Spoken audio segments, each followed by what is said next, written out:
చీకటిలో నుండి వెలుగులోనికి నడిపించే సత్య జీవ మార్గం, ఇది సత్య జీవ మార్గం, సత్య జీవ మార్గం, ఇది సత్య జీవ మార్గం. మార్గం సత్యం జీవం, మార్గం సత్యం జీవం.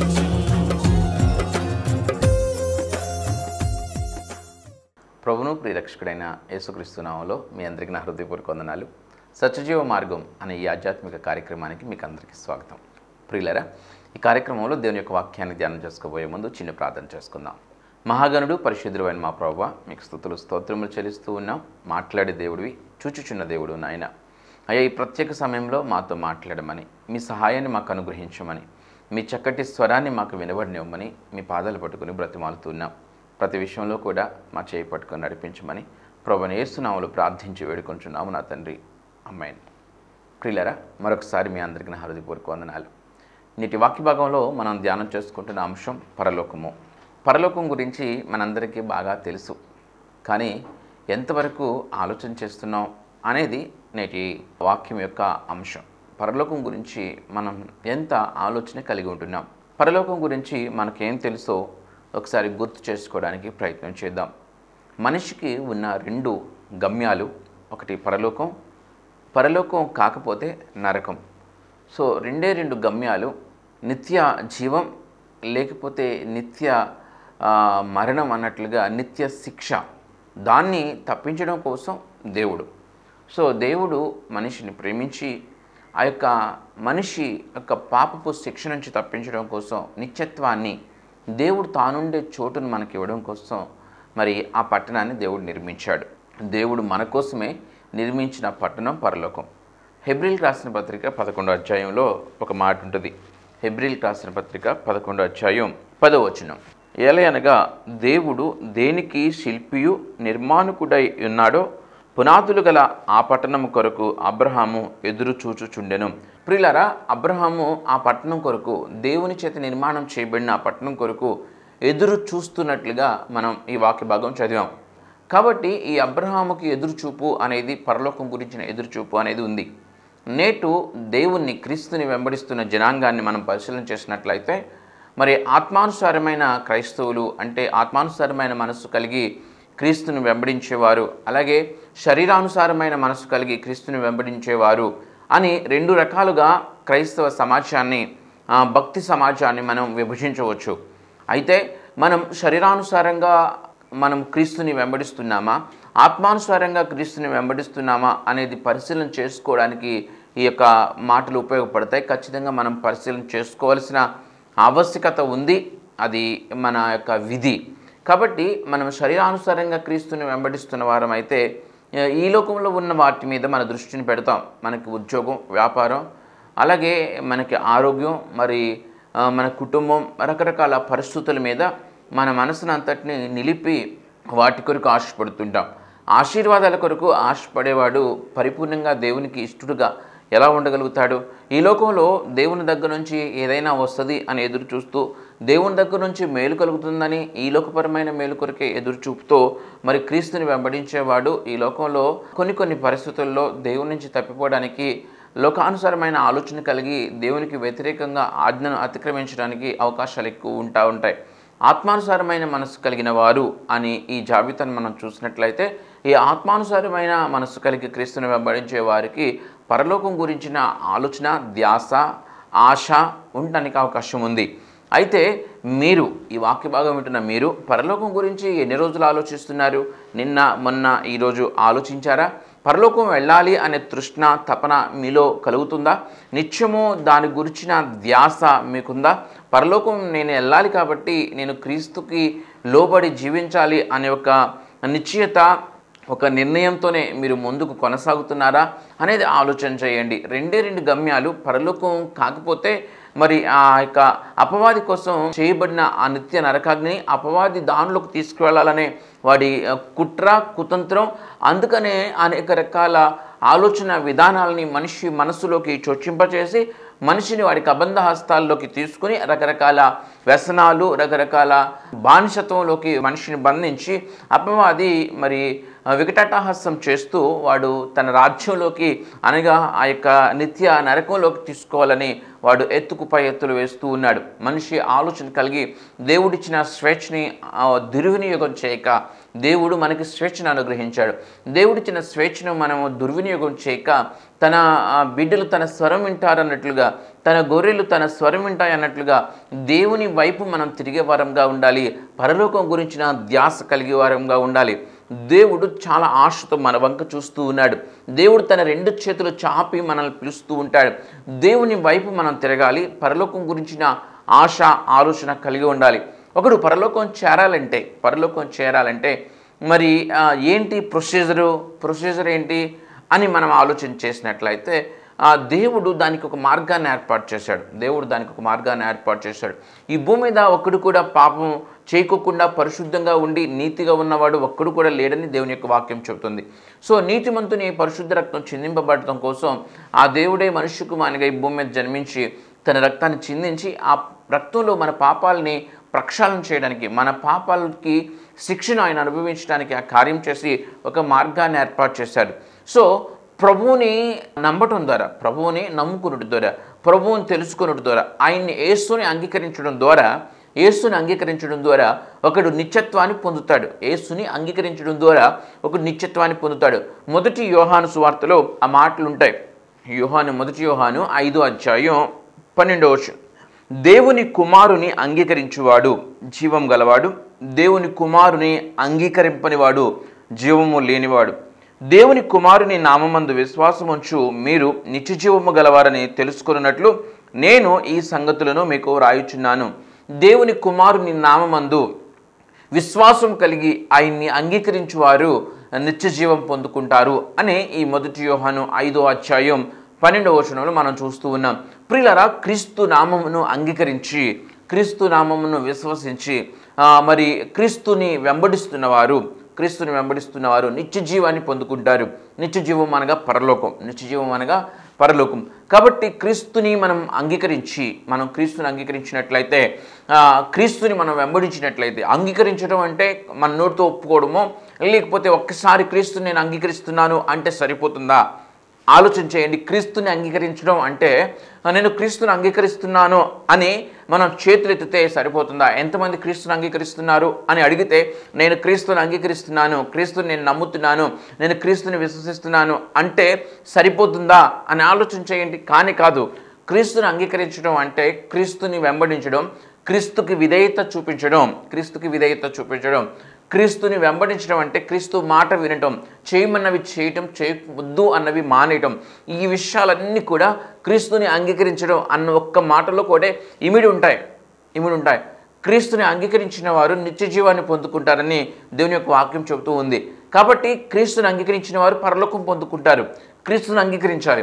క్రీస్తుని అంగీకరించినప్పుడు ఏం జరుగుతుందంటే పాపాలు క్షమింపబడతాయి, పాపాలు విమోచింపబడి పాపపు బంధకాల నుంచి విడుదల కలుగుతుంది. పాపాలు క్షమింపబడతాయి, విమోచన కలుగుతుంది, విడుదల ఆ కబంధ హస్తాల నుంచి. ఆ బంధకం, అది పాపం అనేది ఒక బంధకం అండి. ఆ పాపము మీకు స్వతంత్రత లేకుండా చేస్తుంది. ఆ పాపం అనే బంధకంలో చాలామంది బంధింపబడి ఉంటారు. వారు ఏ పాపమైనా అవ్వచ్చు, అది దురలవాట్లతో కూడిందైనా, లేకపోతే మోసపూరితమైందైనా, లేకపోతే మరి రకరకాల పాపాలు, ఆజ్ఞాతిక్రమాలు చాలా ఉంటాయి. సో ఆ పాపపు బంధకంలో వద్దు, వచ్చేద్దాం బయటికి, ఈ పాపాన్ని వదిలించుకోవాలి, ఈ దురలవాటుని వదిలించుకోవాలి, ఈ పరిస్థితుల నుంచి అలాగైనా బయటకు రావాలి అంటే నీ అంతటి నీ వల్ల కాదు. అది ఎందుకంటే బంధించి ఉంది. ఆ పాప బంధకం అంటాం దాన్ని. దానిలో నువ్వు బంధింపబడ్డావు కాబట్టి దాని నుంచి నిన్ను స్వతంత్రునిగా, సత్యం దేవుడు నిన్ను స్వతంత్రునిగా చేస్తాడు. నువ్వు దేవుణ్ణి నమ్మాలి. నువ్వు దేవుణ్ణి నమ్మితే, దేవుణ్ణి ప్రార్థిస్తే క్రీస్తుని నమ్మి క్రీస్తుని ప్రార్థిస్తే, క్రీస్తుకు విధేయత చూపించడానికి మనసు కలిగి ఉంటే, పాపము నేను చేస్తున్నాను, పాపము యొక్క స్వభావం ఇది, నేను ఇలాంటి పరిస్థితుల్లో ఉన్నాను అని నువ్వు ఒక అవగాహనలోకి వచ్చి క్రీస్తుని ప్రార్థిస్తే ఆ పాప క్షమాపణ కలుగుతుంది, పాప విమోచన విడుదల కలుగుతుంది. నీవు స్వతంత్రుడు అవుతావు, స్వతంత్రుడిని చేస్తుంది దేవుని యొక్క కృప. ఆ సత్యం నిన్ను స్వతంత్రుడిని చేసి నిన్ను పరిశుద్ధపరుస్తుంది. పరిశుద్ధాత్మ చేత నీవు నింపబడి పరిశుద్ధాత్మ చేత నువ్వు నడిపింపబడతావు. హల్లెలూయా. కాబట్టి మనము స్వతంత్రులు అవ్వాలంటే మన పాపపు బంధకం నుంచి విడిపింపబడాలి అన్న విషయాన్ని మనం మర్చిపోకూడదు. ఈ ప్రొసీజర్ అంతటిని మారు మనసు లేదా రక్షణ అంటారు. మారు మనసు లేదా రక్షణ. ఒక రోజు లేకపోతే నీళ్ళలో ముంచేసి నీకు బాప్తిస్మం వచ్చేసింది, నీకు రక్షణ వచ్చేసింది అంటే అది ఎంతవరకు సమంజసం? అది ఖచ్చితంగా ఉంటుంది, కానీ ఇది అంతర్గతంగా జరగాల్సిన ప్రక్రియ.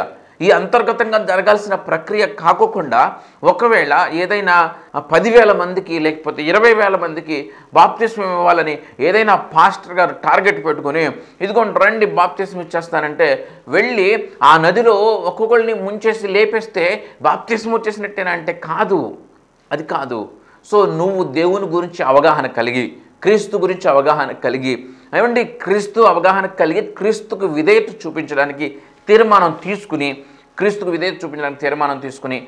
నీ యొక్క పాప స్వభావాన్ని పూర్తిగా అర్థం చేసుకుని ఆ పాపం నుంచి విడుదల పొందాలని ఒక ఆశతో దేవుని దగ్గర అడిగి కృప పొందుకోవడమే మారు మనసు. అర్థమవుతుందా? అప్పుడు పరలోకం చేరే అవకాశం, పరలోకం చేరే కృప దొరుకుతుంది. కాబట్టి మనము దేవుని కృపను పొందుకోవడానికి ఎక్కువ ఆశ కలిగి ఉండాల్సిన అవసరం ఉంది. పరలోకం చేరాలి, నేను పరలోకం వెళ్ళాలి, నేను పరలోకమే నా గమ్యం, ఎట్టి పరిస్థితుల్లో నేను పరలోకం మిస్ అవ్వకూడదు అనే ఒక గట్టి తీర్మానం అయితే మాత్రం మీకు వండుకోకుండా ముందుకు వెళ్ళిపోతూ ఉంటే చాలా ప్రమాదం. ఎందుకంటే ఇవాళ చాలా కష్టాలు, చాలా ఇబ్బందులు, ఈ కష్టాలు, ఈ ఇబ్బందుల్లో, ఈ ఇరుకుల్లో వాటి మీదే ధ్యాస, వాటి మీదే మోకాళ్ళ నొప్పులు, ఏసయ్యా మోకాళ్ళ నొప్పులు తగ్గించు, ఏసయ్యా మోకాళ్ళ నొప్పులు తగ్గించు, ఏసయ్య నడు నొప్పి తగ్గించు, ఏసయ్యా తట్టుకోలేకపోతున్నాను, ఏసయ్యా నా జీవితం అంత కష్టాలు, ఏసయ్యా నా జీవితం. ఇలాగే ఈ కష్టాలతో, ఇబ్బందులతో చాలా సతమతం అయిపోతూ వారు ఏ గమ్యాన్ని అయితే, ఏ గురినైతే కలిగి ఉండాలో దాన్ని కూడా మర్చిపోయి ఇక ఇదే భక్తి అనుకునే ఆలోచన విధానాలతో ముందుకు వెళ్ళిపోతూ ఉన్నారు. కొంతమంది ఆశీర్వాదాలు, బ్లెస్ మీ ఆశీర్వాదాలు, ఏహలోకపరమైన ఆశీర్వాదాలు, ఉద్యోగం, ప్రమోషన్లు, వ్యాపారాలు వీటి మీదే దృష్టిని పెట్టుకుని ఇదే భక్తి అని వారు ముందుకు వెళ్ళిపోతున్నారు. పరలోకం గురించి ఆలోచిస్తున్నారా? నిత్యజీవం గురించి ఆలోచిస్తున్నారా? మీరు ఇప్పటికిప్పుడు చచ్చిపోతే పరలోకం వెళ్తారా? ఆలోచన చేయకపోతే ఎలా? ఈ ఆలోచన లేకపోతే, పరలోకం గురించిన తృష్ణ లేకపోతే మనం చాలా తప్పిపోతాం. బుద్ధి లేకపోతే, సిద్ధపాటు లేకపోతే తప్పిపోతాం. చాలామంది నేడు పరలోకం గురించి అవగాహన లేకుండా, పరలోకం గురించి గురి లేకపోకుండా బ్రతికేస్తున్నారు. నువ్వు వెళ్ళి ఇప్పటి వరకు నీకు అలాంటి ఆలోచన లేకపోతే ప్రభువు నీతోనే మాట్లాడుతున్నాడు. పరలోకం గురించి గురి కలిగి ఉండు. అది లేకపోకుండా పరలోకం చేరలేడు. ముందు ఒక ఆశ ఉండాలి కదా, ఆశ ఉంటేనే కదా ఆశపడు ప్రాణాన్ని దేవుడు తృప్తిపరుస్తాడు. ప్రభువా నాకు సహాయం చేయి, నేను పరలోకం చేరాలి, పరలోకానికి తగిన సిద్ధపాటు నాకు ఇవ్వు, నా పాపాలు ప్రక్షాళన చేయి, నా పాపాల నుంచి నన్ను విమోచించు, నన్ను విడిపించు, నన్ను పరిశుద్ధపరచు, ఇదిగో నీకు నమ్మకంగా, నీకు సాక్షిగా నేను బ్రతకడానికి నాకు సహాయం చేయి. ప్రార్థన చేస్తున్నారా? అలా చేయకోకుండా, పరలోకం గురించిన ఆశ లేకోకుండా బ్రతికేస్తూ ఉంటే ఆశీర్వాదాల కోసమో, సమస్యల కోసమో, ఇరుకుల కోసమో, ఇబ్బందుల కోసమో ఇలాగే బ్రతికిస్తూ ఉంటే ఆ పరలోకం గురించిన సిద్ధపాటు ఎప్పుడు వస్తుంది? కాబట్టి పరలోకం గురించి మనం ఆలోచన కలిగి ఉండాలి. అది ఎలా ఉంటుంది? ఎంత అద్భుతంగా ఉంటుంది, ఎంతో మనోహరంగా ఉంటుంది. అబ్రహాం అంట ఎదురు చూస్తున్నానంటున్నాడు. ఎదురు చూస్తున్నా నేను పరలోకం వెళ్ళాలని ఎదురు చూస్తున్నారా మీరు? ఎదురు చూస్తున్నాను అంటున్నాడు అబ్రహాం. కొలస్సీ 3 మొదటి వచనం నుంచి మనం చూసినట్లయితే, మీరు క్రీస్తుతో కూడా లేపబడిన వారైతే పైనున్న వాటినే వెతకుడి, పైనున్న వాటినే వెతకుడి. పరలోకాన్ని మనం వెతకొద్దా? పరలోకంలో ఉన్న మన బహుమానాల కోసం మనకి ఆశ వద్దా? మీకు ఆశ ఉందా? పరలోకంలో దేవుడు అనుగ్రహించే బహుమతుల గురించి, ఆయన అనుగ్రహించే కిరీటం గురించి మీకు ఆశ ఉందా? ఆశ ఉండాలి. పరలోకం గురించిన ఆశ లేకోకుండా ఒకవేళ నువ్వు క్రీస్తుని వెంబడిస్తున్నట్లయితే అది వృధా అయిపోతుంది. పరలోకం గురించి మనకి ఆశ కలిగి మనం క్రీస్తుని వెంబడించే వారంగా ఉండాలి. అలా కాకోకుండా ఈ భూమి మీద ఎంత ఆశ కలిగి ఉంటాం, ఈ భూమి మీదే బ్రతికిపోవాలి, ఈ భూమి మీద ఉండిపోవాలి, శాశ్వతంగా ఈ భూమి మీద ఉండిపోతే అస్సలు చావంటే ఎంతమందికి భయం. ఈ భూమి మీద శాశ్వతంగా ఉండిపోవాలి ఆశ. దీనికంటే అందంగా, దీనికంటే చాలా చాలా సౌందర్యంగా పరలోకం ఉంటుంది. దేవుని నివాసం అది, దేవునితో కలిసి ఉండే ప్రదేశం అది. అద్భుతమైన ఆ ప్రదేశంలో తరతరాలు యుగయుగాలు ఉండే అవకాశం దేవుడు మనకు అనుగ్రహిస్తూ ఉంటే దాని గురించి ఆశ ఆలోచన లేకుండా ఈ భూమి మీద ఉన్నది శాశ్వతం అనుకోవడం ఎంత అవివేకమో ఆలోచన చేయండి. ఈ భూమి మీద ఉన్నది ఏది శాశ్వతమైంది కాదు కదా. నువ్వు ₹1,00,000 సంపాదించు, 10 లక్షలు సంపాదించు, ₹1,00,00,000 సంపాదించు, 10 కోట్లు సంపాదించు, నువ్వెంత సంపాదించినా కూడా ఇక్కడే విడిచి వెళ్ళిపోవాలి కదా. సంపాదించొద్దని నేను చెప్పటంలా, సంపాదించాలి, కష్టపడాలి. మనం ఎంత కష్టపడినా, ఎంత సంపాదించినా ఆ డబ్బు ఎప్పుడు నీ కాళ్ళ కిందే ఉండాలి, కానీ ఆ డబ్బు నిన్ను శాసించేదిగా, ఆ డబ్బు నిన్ను నడిపించేదిగా మాత్రం ఉండకూడదు. అదే పైనున్న వాటిని వెతకడం అంటే నువ్వు ఎంత కష్టపడి ఎంత సంపాదిస్తున్నా ఆ డబ్బుకి నువ్వు దాసోహం అవ్వకూడదు. ఆ డబ్బు ఎప్పుడు నీ కాళ్ళ కిందే ఉండాలి. మనుషులకు ఇవ్వాల్సిన విలువ ఇవ్వాలి, మనుషులతో ఏ రీతిగా ఆప్యాయంగా ఉండాలో ఉండాలి.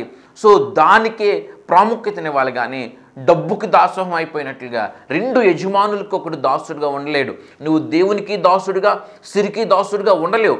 సిరికి దాసుడిగా ఉండటం అంటే నువ్వు దాసోహం అవడమే కదా, అది నడిపించినట్లుగా నువ్వు నడవడమే కదా, దాని కబంధ హస్తాల్లో దాని నడిపింపులో నువ్వు ఉండటమే కదా, డబ్బు కోసం ఏ కకృతి పనైనా చేయడమే కదా, డబ్బు కోసం ఏదైనా చేయడానికి సిద్ధమే కదా, డబ్బే సర్వస్వం కదా, మనుషులు కాదు కదా.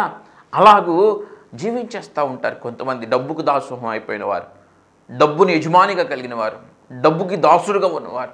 సిరికి దాసుడుగా నువ్వు అయిపోతే ఆ సిరి నిన్ను నడిపించేదిగా ఉంటుందేమో. సో ఇది శాశ్వతమైన లోకం అన్నట్లుగా నువ్వు జీవించకూడదు. నువ్వు 10,000 సంపాదిస్తున్నప్పుడు దానికి తగిన జీవితం జీవించు. దానిలోనే నువ్వు కొంత భవిష్యత్ అవసరాల కోసం ఆదా చేసుకొని దాంట్లో కొంత నువ్వు ఖర్చు పెట్టుకో. నువ్వు 30,000 సంపాదిస్తున్నప్పుడు 30,000కి తగినట్లుగా జీవితం జీవించు. నీ భార్యని, నీ బిడ్డల్ని, నీ భర్తని, నీ తల్లిదండ్రుల్ని ఆ రీతిగా నువ్వు సంతోషపరచు. నువ్వు కష్టపడుతున్నావుగా, నువ్వు కష్టపడుతున్నప్పుడు దానికి తగినట్లుగా, నీ కష్టార్జితానికి తగినట్లుగా నువ్వు ఎంత దానిలో భవిష్యత్ అవసరాల కోసం ఆదా చేయాలో అంత ఆదా చేస్తూ మిగిలిన దానితో నువ్వు సంతృప్తి చెందాలిగా, నువ్వు తృప్తి చెందాలిగా, నీ కుటుంబం తృప్తి చెందాలిగా. కొంతమంది ఉంటారు ఎంత పిసినారులు అంటే అంత పిసినారులుగా రూపాయి కష్టపడి సంపాదించి కూడుస్తారు. కనీసము కొంచెం కూడా భార్యకు సంతోషం కలిగిద్దామని, కొంచెం కూడా భర్తకు సంతోషం కలిగిద్దామని, బిడ్డలకి తల్లిదండ్రులకి సంతోషం కలిగిద్దామని ఏమీ లేకపోకుండా దాయాలి పోగేయాలని వాటిని సేవ్ చేయడమే సరిపోతుంది. కానీ కనీసమైన మంచి బట్టలు కూడా లేకోకుండా, కనీసం మంచి తిండి కూడా పెట్టుకోకుండా, వృద్ధాప్యంలో ఉన్న తల్లిదండ్రులను పోషించడానికి కూడా డబ్బులు అయిపోతాయి, ఖర్చు అయిపోతాయి. అలాగూ నాకు వచ్చే జీతమే 30,000, నాకు వచ్చే జీతమే 40,000, దీనిలో నా తల్లిదండ్రులకి ఎక్కడి నుంచి తెచ్చిపెట్టను, ఇలా భయంకరమైన ఆలోచన విధానాలతో సిరికి దాసులు అయిపోయి పోగొట్టి ఏం చేద్దామని భవిష్యత్తు గురించి ఆలోచన కలిగి ఉంటాం. సంతోషం, జ్ఞానం, కానీ ఇలాగూ అది కాదు కదా, ఇది శాశ్వతమైనది కాదు కదా. నీ భార్యలను ఎందుకు నిష్ఠూర పెడతావు? నువ్వు నీ కుటుంబాన్ని ఎందుకు నిష్ఠూర పెడతావు? నీ వృద్ధాప్యంలో ఉన్న తల్లిదండ్రులు నీకు ఎందుకు భారం అయిపోయారు? వారికి పెట్టేది ఎందుకు నువ్వు ఖర్చుగా ఫీల్ అవుతున్నావు? ఆలోచించేద్దాం. ప్రియులరా, ఈ భూమి మీద మనం శాశ్వతమైన వారం కాము, మనం యాత్రికులం. ఏ క్షణాన ఈ భూమిని మనం విడవాల్సి వస్తుందో నీకు కానీ నాకు కానీ తెలియదు. కాబట్టి పరలోకం అనేది మన గమ్యం. దేవునికి విధేయత చూపించడం చాలా ప్రాముఖ్యం. దేవునికి విధేయత చూపించడం చాలా ప్రాముఖ్యం. పరలోకం గురించిన ఆశ లేకోకుండా పరలోకాన్ని క్రీస్తు మాత్రమే ఇవ్వగలడని క్రీస్తుకు విధేయత చూపించుకోకుండా నువ్వు జీవించేస్తా ముందుకు వెళ్ళిపోతున్నావు.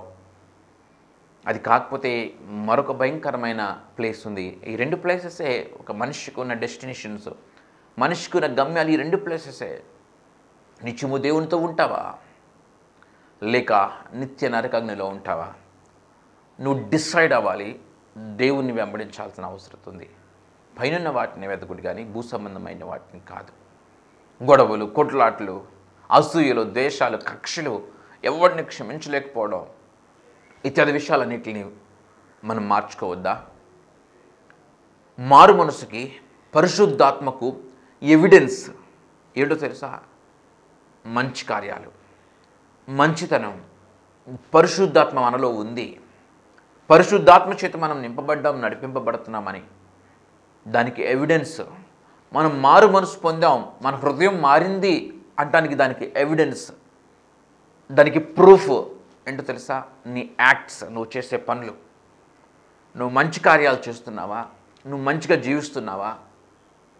నువ్వు వాక్యానుసారంగా జీవిస్తున్నావా? అవి ఎవిడెన్స్ నువ్వు పరిశుద్ధాత్మతో నింపబడ్డావు అంటానికి. ఒకవేళ నువ్వు చెడ్డ కార్యాలు చేస్తుంటే, ఒకవేళ నీ మనసుకు నచ్చినట్లు నువ్వు జీవించేస్తూ ఉంటే, ఒక్కోసారి నీకు కోపం కట్టలు తెంచుకుని వచ్చేస్తూ ఉంటే, కోపంలో తప్పులు చేసేస్తూ ఉంటే, లేకపోతే నీ శరీరం నిన్ను లాగినట్లుగా, నీ శరీరం నిన్ను ప్రోత్సాహపరిచినట్లుగా నువ్వు పాపం చేసేస్తూ ఉంటే, నీ శరీరానుసారంగా నువ్వు భయంకరమైన క్రియలలో పాలు పంపులు పొందుతూ ఉంటే, నువ్వు పరిశుద్ధాత్మ చేత నింపబడ్డావా లేదా పరిశీలన చేసుకో. నువ్వు దేవుని స్వాధీనంలోనే, దేవుని కృపాహస్తాల నీటిలోనే నువ్వు ఉన్నావా లేదా ఒక్కసారి ఆలోచన చేసుకుని దేవుని దగ్గరికి తిరిగి వస్తే ఎంత బాగుంటుంది. దేవుని దగ్గరికి తిరిగి వస్తే ఆయన క్షమించేవాడుగా ఉన్నాడు కదా. దేవుని దగ్గరికి తిరిగి రావడం ద్వారానే మనం పరలోకాన్ని పొందుకోగలుగుతాం కదా. మన మారు మనసు రక్షణ ఒక్కసారి పొందుకుంటే ఇంకా అది అంతేనా? దాన్ని కాపాడుకోవాల్సిన అవసరం ఉందా? ఆలోచన చేయొద్దా? దేవునికి విధేయత చూపించి మంచి కార్యాలు మన జీవితంలో ఉంటే అవి ఫలాలు, అవి బయటికి కనిపిస్తున్న ఫలాలు. కాబట్టి ప్రియులారా, పరలోకం గురించిన ఆలోచన ఇప్పటి వరకు మీకు లేకపోతే, పరలోకం నేను చేరాలనే ఒక ఆలోచన కలిగి ఉందాం. అదెప్పుడూ మర్చిపోవద్దు. పరలోకం మిస్ అయితే మాత్రం అప్పుడు గుండెలు కొట్టుకుని రోధించి ఏడ్చిన అరిచిన అవకాశం ఉండదు. సో కాబట్టి ఇదే కరెక్ట్ టైం. మనం డిసైడ్ అవ్వాల్సిన టైం. డిసైడ్ అయ్యి గురిని పెట్టుకుని దేవునికి అనుకూలంగా జీవిస్తే ఎంత సంతోషం. నీ కుటుంబం ఎంత దీవింపబడుద్ది, నీకు ఎంత హ్యాపీనెస్ ఉంటుంది. నిన్ను బట్టి నీ భార్య ఎంత సంతోషిస్తుంది, నిన్ను బట్టి నీ భర్త ఎంత సంతోషిస్తాడు. నీ తల్లిదండ్రులు వృద్ధాప్యంలో వారు ఎంతకాలం బ్రతుకుతారు, వారికి సంతోషాన్ని వద్దా అనే ఆశ నీకు ఉందా? ఇదిగో సమాజంలో నేను ఇలా మంచిగా బ్రతకాలి అనే తృష్ణ ఉందా? అలా జీవిద్దాం. అలాంటి కృప దేవుడు మనందరికీ అనుగ్రహించునుగాక. ఆమేన్. మహాగణుడు పరిశుద్ధుడైన మా ప్రభువా, మీకు స్తుతులు స్తోత్రములు చెల్లిస్తూ ఉన్నా. మీరు మాట్లాడిన మాటల కొరకే వందనాలు. పరలోకం గురించి కొన్ని మాటలు మాట్లాడుకోవడానికి అయా మీరు కృప చూపించారు. అయా మేము ఆ మాటలను నేర్చుకున్నాం, విడిచిపెట్టగా వాటిని గుర్తుంచుకుని పరలోకం చేరటానికి ఆశ కలిగి, ఆలోచన కలిగి, ఎప్పుడూ మర్చిపోక నిత్యము రోజు క్షణక్షణం దాన్ని గుర్తుంచుకుని ఆ పరలోక గమ్యానికి అనుకూలంగా ఆ మార్గంలో మేము నడవడానికి, మిమ్మల్ని వెంబడించడానికి మాకు సహాయం దయచేయమని ప్రభుని ప్రియరక్షకుడైన యేసుక్రీస్తు నామములో ప్రార్థించి వేడుకొంచున్నాము నా తండ్రి. ఆమేన్. దేవుడు మనందరినీ దీవించి ఆశీర్వదించును గాక. ఆమేన్.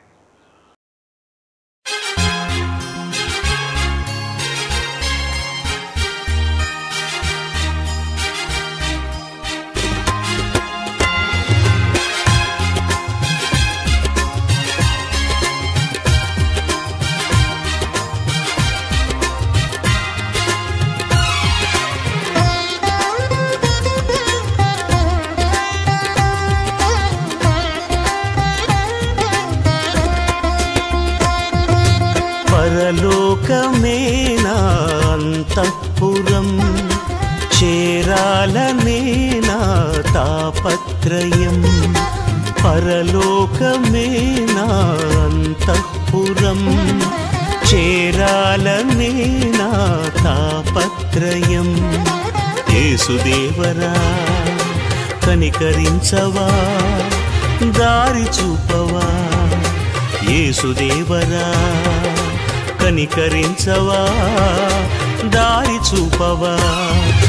పరలోకమే నా అంతఃపురం, చేరాలనే నా తాపత్రయం.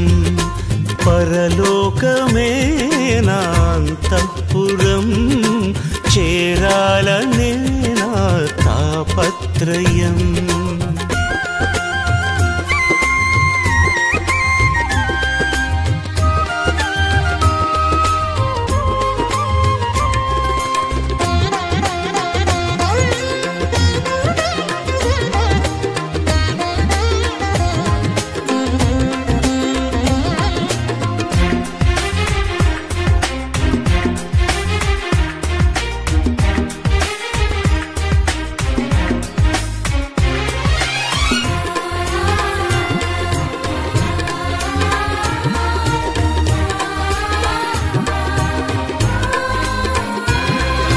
స్వల్పకాలమే ఈ లోక జీవితం, నా భవ్య జీవితం మహోజ్వలం. స్వల్పకాలమే ఈ లోక జీవితం, మన భవ్య జీవితం మహోజ్వలం. మజిలీలు దాటే మనోబలం, నీ మహిమ చూసే మధుర క్షణం.